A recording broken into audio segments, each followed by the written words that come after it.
vai šovi kļuva plānāki un tikpat daudz, vai šovi kļuva retāki un finansiāli tikpat ietilpīgi? Kā es minēju iepriekš, 40% šoka brīdī tika uzstādīts prioritātes. Beņemsim, TV3 tika uzstādīts mērķis saglabāt to vērienu, kas ir bijis līdz šim. Savukārt, protams, ir, kā Andrēs teica, nāks Fox, nāks iekšā News, Warner un tā tālāk.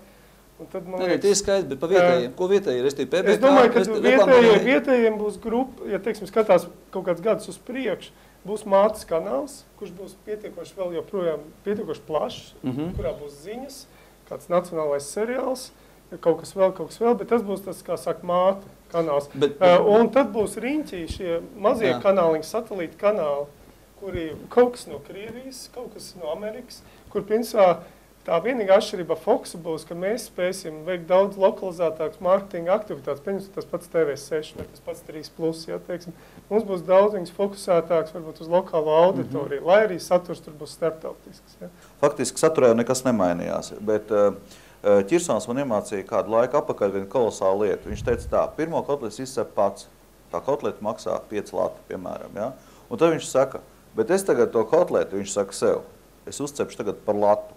Un tad viņš sāk domāt, tad cik daudz gaļas pirkt, cik daudz kartupēs pirkt, varbūt apjomos, varbūt likt kādam citam to cept un tā. Un tad, ja viņš uzstādīs sev to plānu, tad viņš to var saražot. Viens piemērs, tas diezgan, tāds konfidenciāli bijusi kādreiz informācija, bet Latvijas princese mums kādreiz maksāja 10 000 latu vienu sēriju, 10 sērijas, 100 000 latu treknajos laikos, ja. Tagad mēs viņu varējām uztaisīt jau pa 20 000 latiem, un es pie sevis domāju, kāpēc, kas tad mainījies? Nekas nebija mainījies, vienkārši tā laiva, ko es teicu, tika izvilkt ārā un saprast, jo kādreiz, tur visiem bija tā mazliet vairāk naudas un tā. Tagad tas tā vairāk nav, un faktiski gaisma kompānija arī, kur uz tevi kādreiz strādāja, viņiem tik tagad krīze, faktiski visa tā barības ķēde, visa barības ķēde 40% saraujās. Un to vairāk nevari darīt nepārdīmots pirkums. Un otra lieta, kas ir izmainījusies pamatīgi, to es reklāmdevējiem gribu pateikt.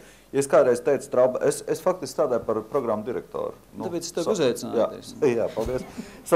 Teiksim, un ko programmu direktors kādreiz darīja? Tā, es tagad taisu tādu programmu un Guntar, pārdod lūdzu. Tagad ir citādāk. Mēs visi telekompānijā strādājam uz Guntaru.